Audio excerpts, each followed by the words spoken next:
Ya, jadi udah 2 jam mereka jalan. Nggak tahu kenapa Ori ngerasa kalau mereka berdua itu makin tersesat. Nggak ada jalan setapak yang jadi jalur pendakian. Sialnya, setelah lama mereka jalan, mereka malah balik ke gubuk tadi. Ori langsung duduk lemes di tanah. Ricky cuman geleng-geleng kepala. Mereka berdua bener-bener udah dipermainkan sama setan malam itu. Ori nanya ke Ricky, "Rick, kenapa kita balik lagi ke gubuk ini?" Ricky cuma diem aja. Dia kayaknya lagi mikir keras. Ori terus berdiri dan nyamperin dia. "Kompas, Rick, lu bawa kompas nggak?" "Sebentar." "Wah, untungnya gue bawa nih." Syukurlah Ricky bawa kompas. Ori terus ngeliat ke jam tangannya. Sekarang udah jam 2 malam. Dari balik semak-semak kedengaran suara dengkuran babi hutan lagi nyari makan. Ori sama Ricky mesti waspada, karena babi hutan itu bisa aja nyerang mereka berdua. Ori nanya lagi ke Ricky, "Kita ke arah mana sekarang?" Sambil main-mainin kompas, Ricky bilang, "Ke barat." Jalan mereka ngikutin arah jarum kompas. Kali ini Ori yakin kalau mereka berdua nggak bakal balik lagi ke gubuk sialan itu. Ricky jalan di depan dan Ori di belakang.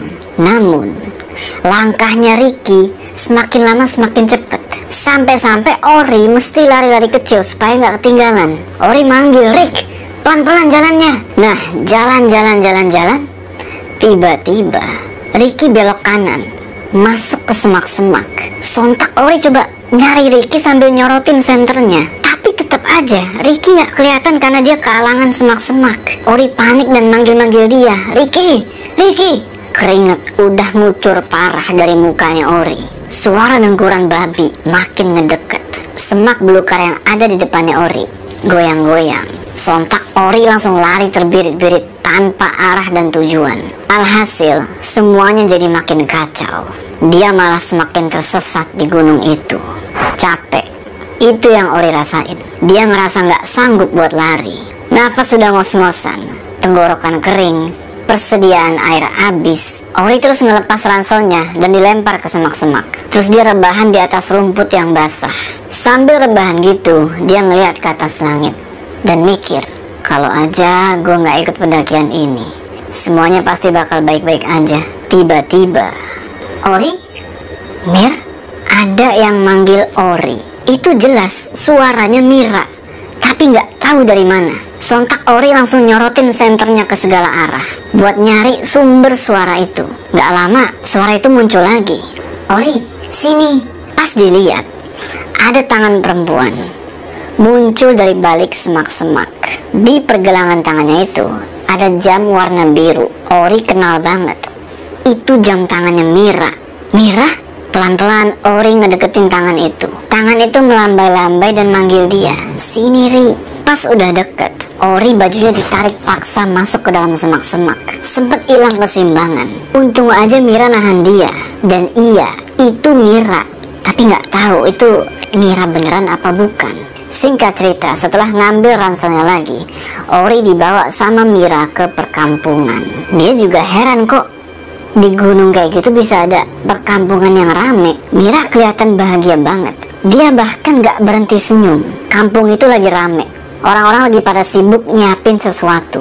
Ada sebuah rumah. Yang di depan rumah itu dipasang janur. Orang-orang ngebawa makanan dan buah-buahan. Terus diserahin ke 3 orang wanita yang berjaga di depan rumah itu. Mereka kayak lagi nggelar hajatan. Ori nanya, "Kita di mana, Mir?" "Gue mau menikah, Ri." "Hah? Nikah?" "Iya, malam ini. Ayo, gue kenalin lu sama calon suami gue. Dia ganteng banget." "Enggak, Mir, kita harus pulang. Sadar, Mir, ini pasti bukan alam kita." Ori berusaha buat ngebujuk Mira, tapi dia nggak peduli. Mira terus ngebawa Ori masuk ke dalam rumah gubuk itu. Tempat hajatan bakal digelar. Dia sama Mira masuk lewat pintu dapur. Di dalam sana banyak banget wanita tua yang lagi masak. Mereka semua noleh ke arah Ori sambil senyum ramah. Mira terus ngebawa Ori masuk ke dalam kamar. Cahaya di dalam ruangan itu redup karena cuma ada satu lampu kecil yang jadi penerang. Terus Mira bilang, "Kenalin, itu calon suami gua." Pas Ori lihat siapa yang Mira maksud, dia kaget bukan main. Sosok makhluk gede, lagi ngeliatin lampu kecil itu. Sosok itu berbulu hitam, matanya merah menyala, kukunya panjang dan dia punya taring. Sontak Ori langsung narik tangannya Mira dan bilang, "Astaga Mira, ayo pulang. Itu jelas-jelas genderuwo. Mira mau nikah sama genderuwo. Apa-apaan ini?" Sekuat tenaga dia tarik paksa Mira buat keluar dari rumah gubuk itu. Tapi gak semudah yang dibayangkan buat bisa keluar dari kampung misterius itu. Pas Ori sama Mira sampai di halaman rumah gubuk itu, udah berdiri 5 laki-laki berbadan besar. Mereka natap Ori dengan tajam dan mereka semua bawa golok.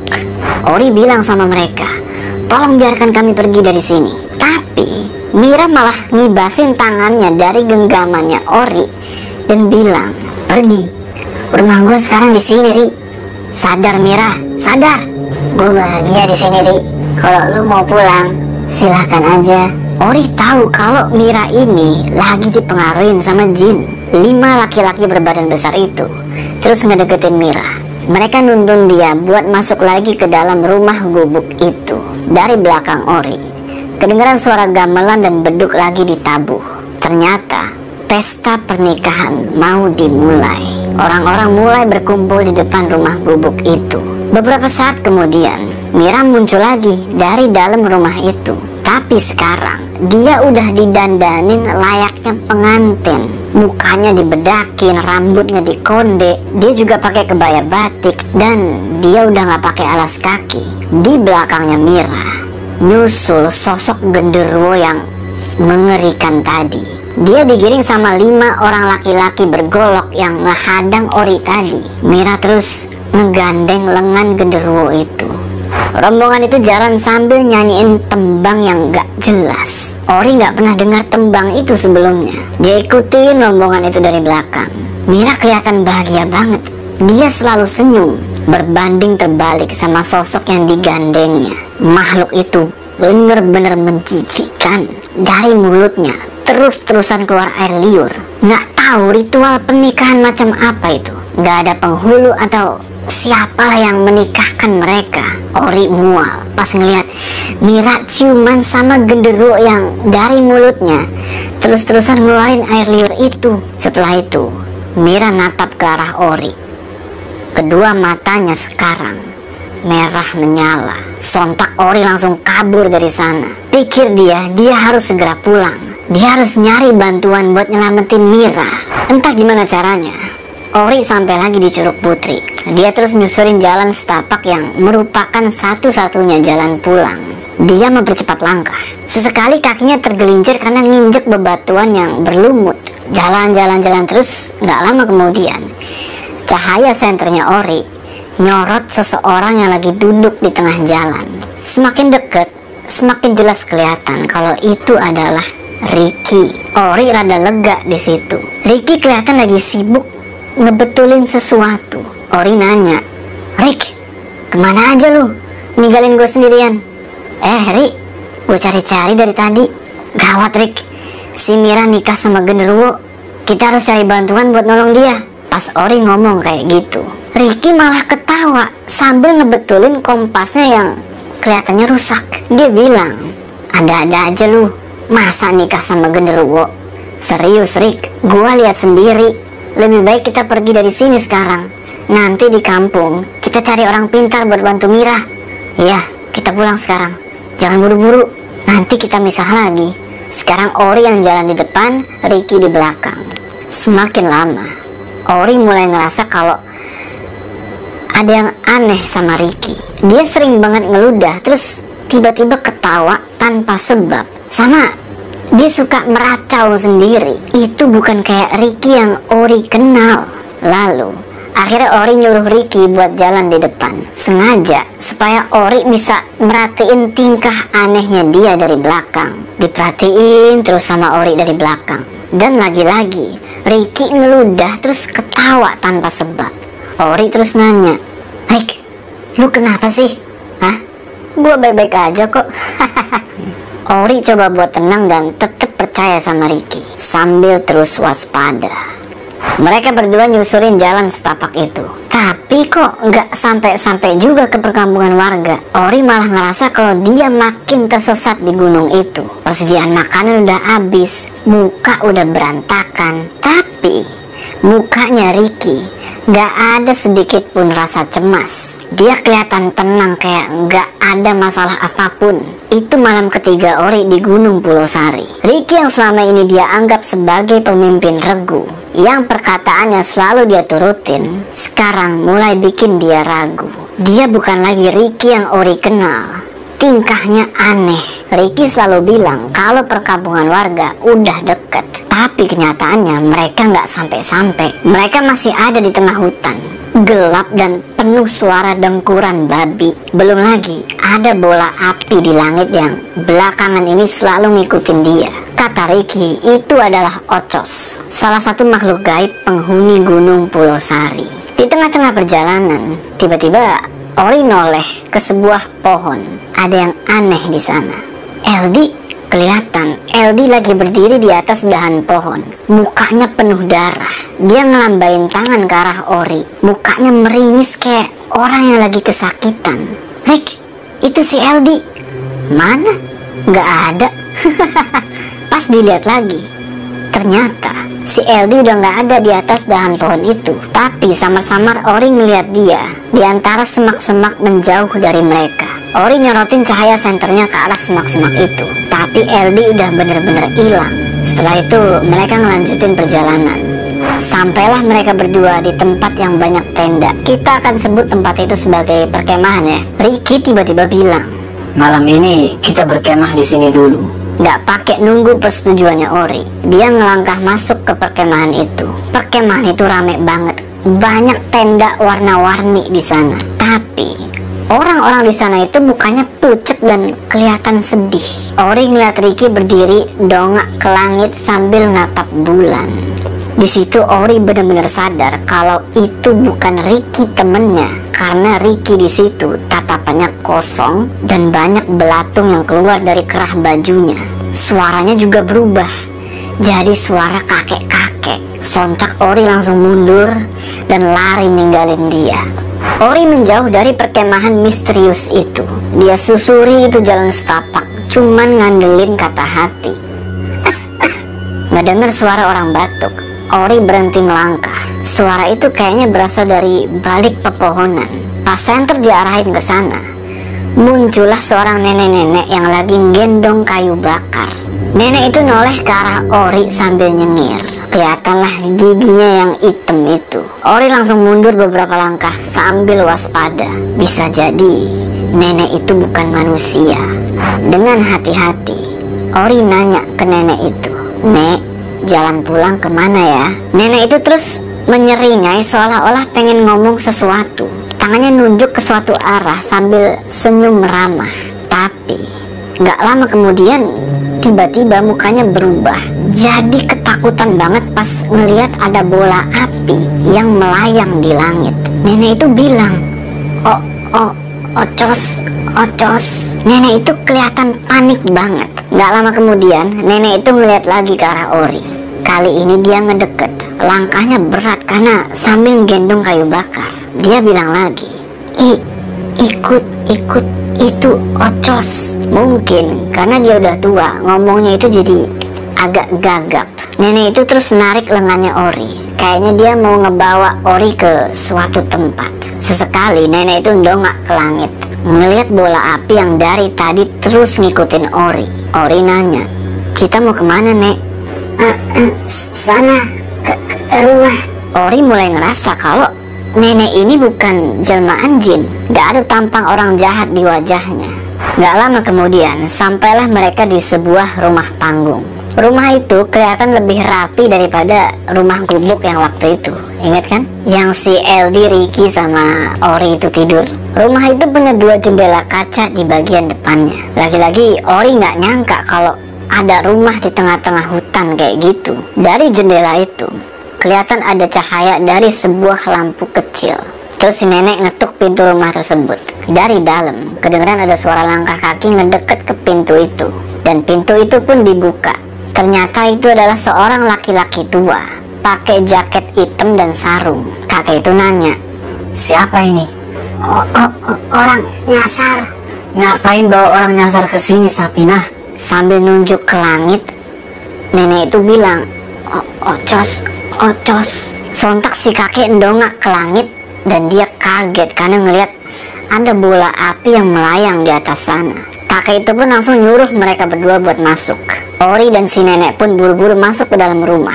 Kayu bakar yang dibawa si nenek digeletakin gitu aja di halaman. Pintu dikunci rapet, tirai jendela ditutup, dan Ori dibawa masuk ke dalam kamar si kakek. Kamar itu bau tembakau kering. Mungkin si kakek nyimpen tembakau di kamarnya. Kamar itu cuma diterangin sama lampu gantung yang ditempel di dinding. Kakek itu lalu ngebuka pembicaraan. Namaku Abah Sarta, dan ini istriku Sapinah. Apa yang terjadi sampai-sampai kamu bisa diikuti Ocos, ha? Namaku Ori, Bah. Awalnya aku dan 3 orang temanku mau berkemah di kawah gunung. Tapi di perjalanan satu persatu temanku hilang. Mereka semua digondol jin. Apa kesalahan kalian? Teman saya mengotori Curug Putri dengan darah menstruasinya. Abah Sarta kaget ngedenger itu. Dan dia bilang, Gawat, itu gawat. Kamu tahu, udah berpuluh-puluh tahun Pulau Sari aman dan tidak ada korban jiwa satupun. Gara-gara temanmu, bisa jadi para pendaki lain juga ikut celaka. apa yang harus aku lakukan, Bah? Sulit, ini sulit. Antar aku pulang saja, Bah. Tolong aku. Kamu tidak bisa pulang. Kenapa, Bah?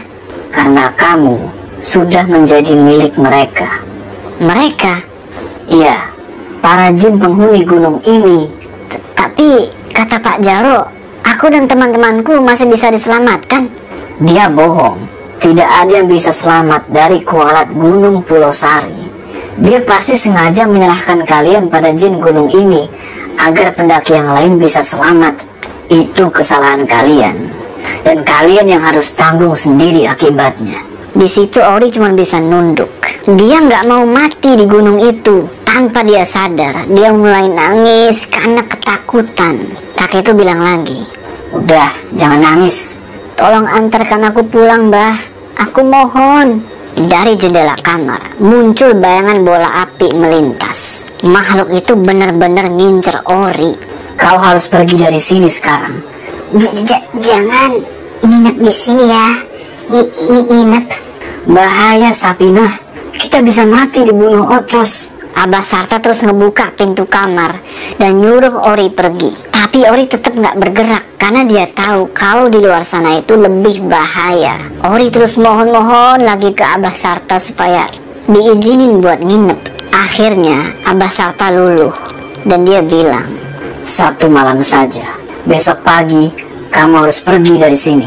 Abah Sarta terus ngarahin Ori ke sebuah kamar. Di kamar itu ada kasur kapuk dan bantal. Juga ada lemari kayu yang kelihatannya udah usang. Ada lampu gantung juga di situ yang ditempel di dinding. Setelah itu, Ori nutup pintu kamar, melepas tas ransel, dan dia langsung rebahan di atas kasur. Di luar, bola api itu masih nungguin dia. Nggak tahu apa yang bakal terjadi sama dia besok. Apakah dia bisa tetap hidup? Atau dia malah mati. Dia mulai berpikiran kalau dia bakal hilang selamanya di gunung itu. Gak lama kemudian dia pun tidur. Karena banyak nyamuk, Ori kebangun. Pas dilihat ternyata masih tengah malam. Dari ruang tengah kedengeran kayak suara Abah Sarta yang lagi ngomong sama seseorang. Jelas banget kalau lawan bicaranya itu bukan istrinya. Itu kedengeran kayak suara perempuan yang masih muda. Karena penasaran, pelan-pelan Ori ngintip dari celah lubang yang ada di dinding kamar. Kelihatan Abah Sarta lagi ngomong sama wanita cantik. Mereka duduk saling hadap-hadapan. Pakaian wanita itu kayak putri kerajaan. Dia pakai kebaya merah dan sarung batik keemasan bermotif bunga. Rambutnya dikonde, banyak pernak-pernik emas di rambutnya. Percakapan itu kurang lebih kayak gini, "Jangan mengganggu mainan saya." Ya Nyai, maafkan saya.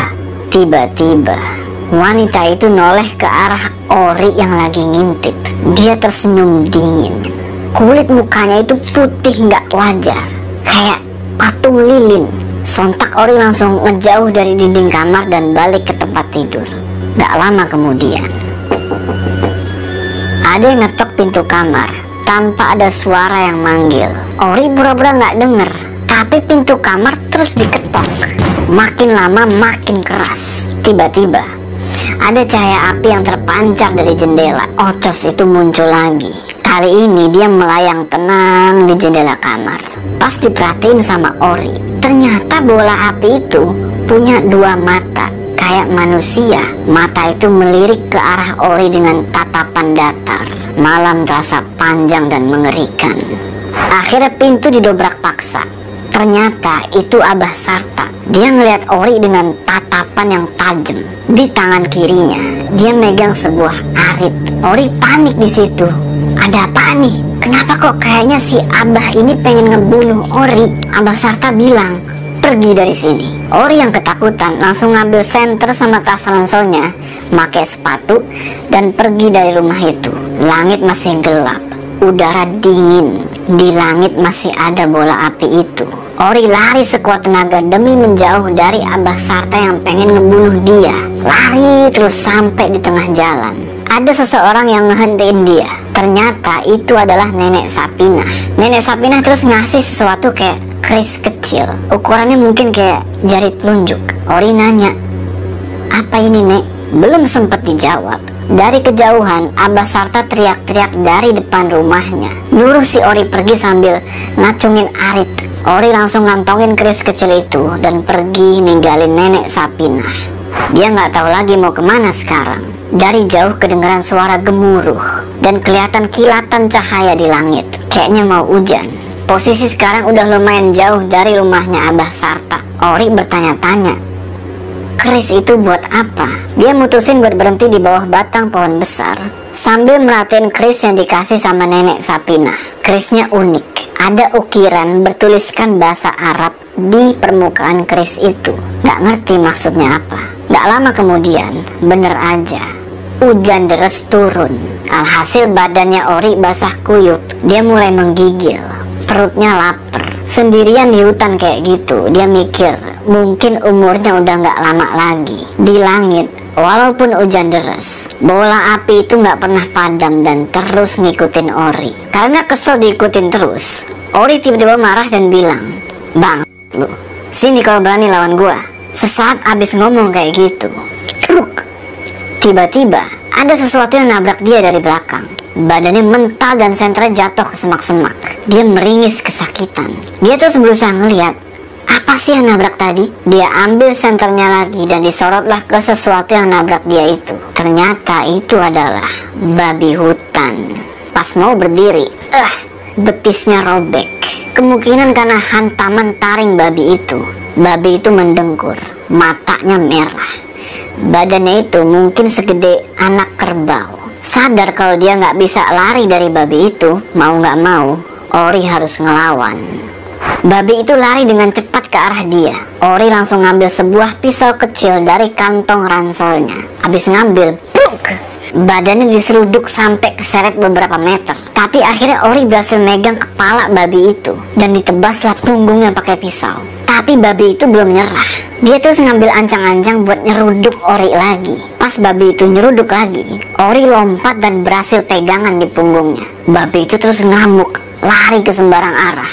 Ori terus nusuk-nusuk punggung babi itu berkali-kali pakai pisau sampai pisaunya patah. Refleks, tangan Ori ngerogoh ke kantong celananya buat ngambil keris kecil pemberian Nenek Sapinah. Maksudnya pengen ditusukin ke mata si babi biar si babi ini tewas. Ajaibnya, baru aja Ori ngarahin keris itu ke kepala babi, tiba-tiba badannya mental. Babi itu juga mental, tersungkur ke semak-semak dan mati gitu aja. Dengan nafas yang ngos-ngosan, Ori noleh ke arah kanan. Di antara derasnya hujan, muncul seorang wanita berpakaian kayak putri kerajaan, berdiri di depan pohon besar. Ori masih ingat sama mukanya. Kalian juga ingat kan? Ya, dia adalah wanita yang ngomong sama Abah Sarta di rumahnya. Sontak Ori teriak, "Apa maumu, bang? Keluarkan aku dari gunung ini." Dengan sisa tenaga yang ada, Ori lari ke arah wanita itu, nyoba buat nyerang dia pakai keris kecil pemberian Nenek Sapinah. Yang terjadi selanjutnya benar-benar di luar perkiraan. Seharusnya Ori nggak nyerang wanita itu.